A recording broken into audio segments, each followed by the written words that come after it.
உண்மையாக இந்த அரசு போதைப்பொருள் விடயங்களிலே கூடுதலான கவனத்தை செலுத்தி வருவது உண்மையாக பாராட்டுக்குரிய ஒரு விடயம். இருந்தாலும் ஆரம்பத்திலே போதைப்பொருள் சம்பந்தமாக கூடுதலான அக்கறை கொண்டு இருக்கின்ற கடந்த கால ஆட்சியாளர்களினாலே போதைப்பொருள் வியாபாரம் என்பது மிக அதிகமாக நடைபெற்று கொண்டிருந்தது.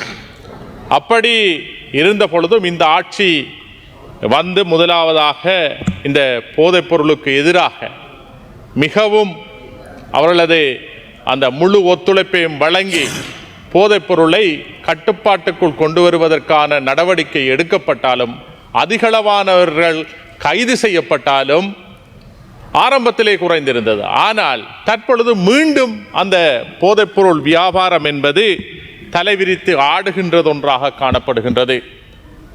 இதன் அடிப்படையிலே உண்மையாக வடகிழக்கிலே தான் இந்த போதைப்பொருள் வியாபாரம் கூடுதலாக நடைபெற்று வருகின்ற ஒன்றாக இருக்கின்றது. ஏனென்றால் யுத்தத்துக்கு முன் விடுதலை புலிகளின் காலத்திலே வடகிழக்கிலே போதைப்பொருள் என்பது மிக மிக அரிதாக காணப்பட்டது. ஏனென்றால் மிக கட்டுப்பாடான ஒரு கட்டுக்கோப்பான ஒரு நிர்வாக கட்டமைப்பு புலிகளிடம் இருந்தது. ஆனால் 2009ஆம் ஆண்டுக்கு பின் வடகிழக்கிலே கூடுதலாக போதைப்பொருள் வியாபாரத்தை செய்கிறவர்கள் யார் என்றால் அதற்கு ஒத்துழைப்பு வழங்குகிறவர்கள் யார் என்று பார்த்தால் அது இராணுவத்தினரும் இராணுவத்தோடு சேர்ந்து செயற்படுகின்றவர்களும் பேரினவாத குழு அரசியலோடு சேர்ந்து செயற்படுகின்றவர்களும் தான் வடகிழக்கிலே தமிழர்களின் கலாச்சாரத்தை தமிழர்களின் பண்பாட்டை அழிக்க வேண்டும் என்பதற்காக தமிழர்களின் அந்த இருப்பை கேள்விக்குறியாக்க வேண்டும் என்பதற்காக சீரழிக்க வேண்டும் என்பதற்காக போதைப் பொருளை வடகிழக்கிலே தமிழர்கள் மத்தியிலே திட்டமிடப்பட்ட முறையிலே வியாபாரங்களை நடத்தியிருந்தார்கள், உள்பூத்தியிருந்தார்கள். இந்த விடயம் கடந்த ஆட்சியாளர்களினாலே செய்யப்பட்டிருந்தது. ஆனால் இந்த ஆட்சி வந்து ஓரளவு அதனை கட்டுப்பாட்டுக்குள் கொண்டு வந்தாலும் தற்பொழுது கூடுதலான அந்த வியாபாரங்கள் நடைபெற்றுக் கொண்டிருக்கின்றது. அது மட்டுமல்ல, கூடுதலாக வடகிழக்கிலே இருக்கின்ற மாணவர்கள் மத்தியிலே மாணவர்களை நோக்கமாக கொண்டு இந்த போதைப்பொருள் வியாபாரம் என்பது நடைபெற்றுக் கொண்டிருக்கின்றது. ஒவ்வொரு பாடசாலையிலும் அநேகமான பாடசாலைகளிலே போதைப்பொருள் வியாபாரிகள் பாடசாலை மாணவர்களுக்கு இந்த போதைப் பொருட்களை வழங்குகின்றதை நாங்கள் பார்க்கக்கூடியதாக இருக்கின்றது. இதனை தடுத்து நிறுத்த வேண்டும். இதற்கான ஒரு சிறந்த ஒவ்வொரு பாடசாலைகளிலும் இந்த போதைப் பொருளை கட்டுப்படுத்துவதற்கான ஒரு குழுவை அல்லது ஒரு பொறிமுறையை அமைத்து பாடசாலைகள் மாணவர்கள் மத்தியிலே இந்த போதைப் பொருள் வியாபாரத்தை நடத்துவதை தடுப்பதற்கான முயற்சியை இந்த அரசு மேற்கொள்ள வேண்டும். அதற்கான முழு ஒத்துழைப்பையும் இந்த அரசு செய்ய வேண்டும். ஏனென்றால் எதிர்கால சந்ததியினர் இந்த போதைப் பொருள் வியாபாரத்தினாலே பாதிக்கப்படுகின்றவர்களாக காணப்படுகின்றார்கள். அது மட்டுமல்ல, இரண்டாவதாக முக்கியமாக விடயமாக என்று பேசப்படுகின்ற ஒரு விடயம் செம்மணி புதைகுழி சம்பந்தமான விடயமாக காணப்படுகின்றது.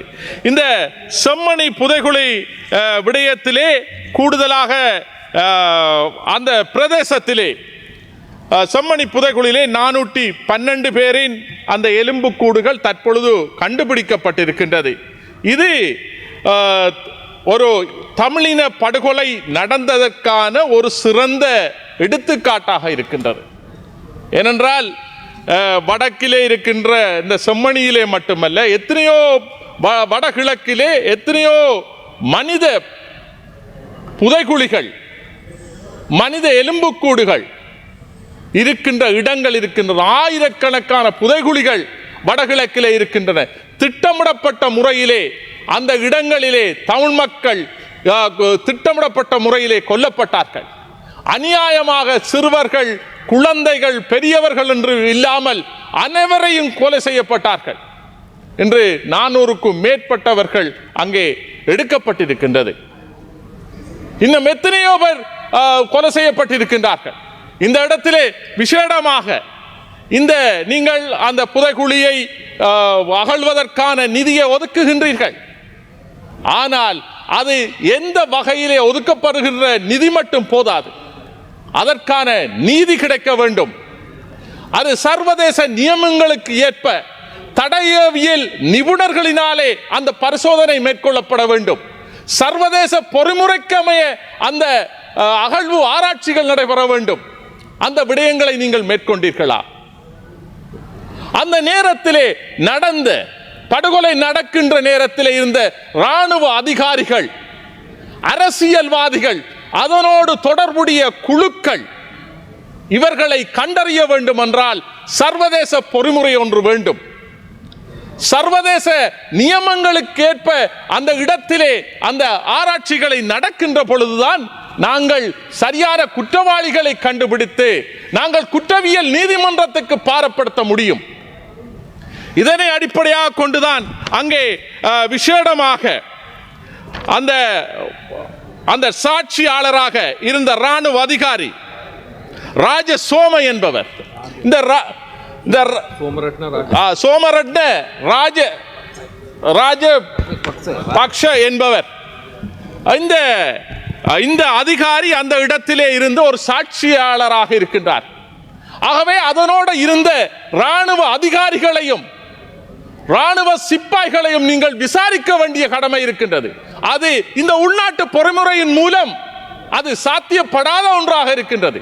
அது சர்வதேச பொறிமுறையின் மூலம்தான் இதற்கான அந்த குற்றவாளிகளை கண்டுபிடித்து அதற்கான தண்டனையை வழங்க வேண்டும். நீங்கள் இதனை ஒரு பேருக்காக செய்கின்றீர்கள், நல்ல விடயம். ஏனென்றால் கடந்த கால அரசாங்கம் இப்படியான விடயம் செய்யவில்லை.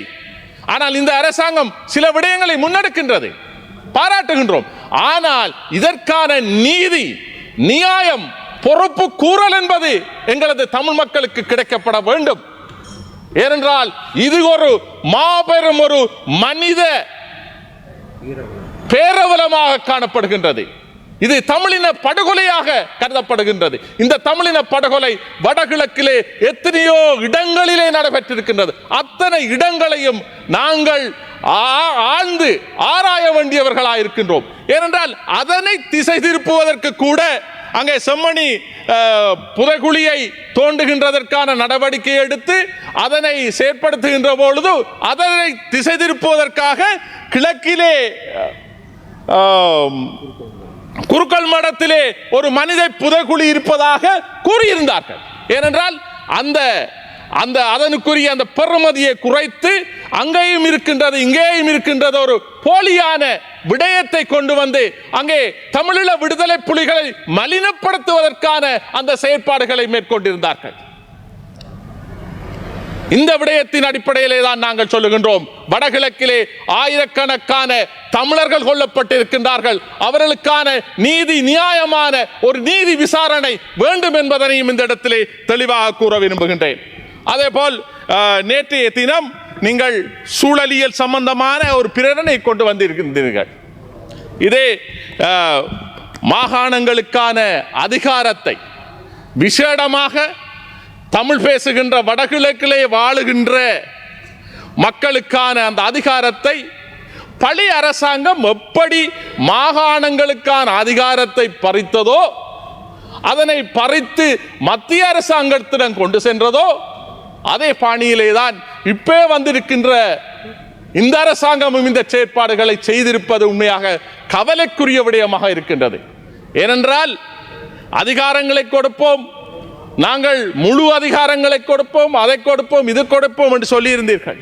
ஆனால் இன்று நீங்கள் சூழலியல் சம்பந்தமான அந்த வடகிழக்கிலே இருக்கின்ற அந்த சுற்றுச்சூழல் சம்பந்தமான அதிகாரங்களை நீங்கள் மத்திக்கு கொண்டு வருகின்றீர்கள். அங்கே ஒரு மாகாண சபை நடக்கின்ற பொழுது அந்த மாகாண சபை வெறும் ஒரு எலும்புக்கூடாகத்தான் காணப்படும். எல்லா அதிகாரங்களும் நீங்கள் மத்திய அரசாங்கத்துக்கு எடுத்தால் மாகாண சபையிலே என்ன அதிகாரம் இருக்கின்றது என்ற அந்த கேள்வியை நாங்கள் எழுப்ப விரும்புகின்றோம். ஏனென்றால் ஒரு தேர்தல் வந்தால் வடகிழக்கிலே தமிழ் பேசும் மக்கள் அந்த அதிகாரத்தை கொண்டிருப்பார்கள்.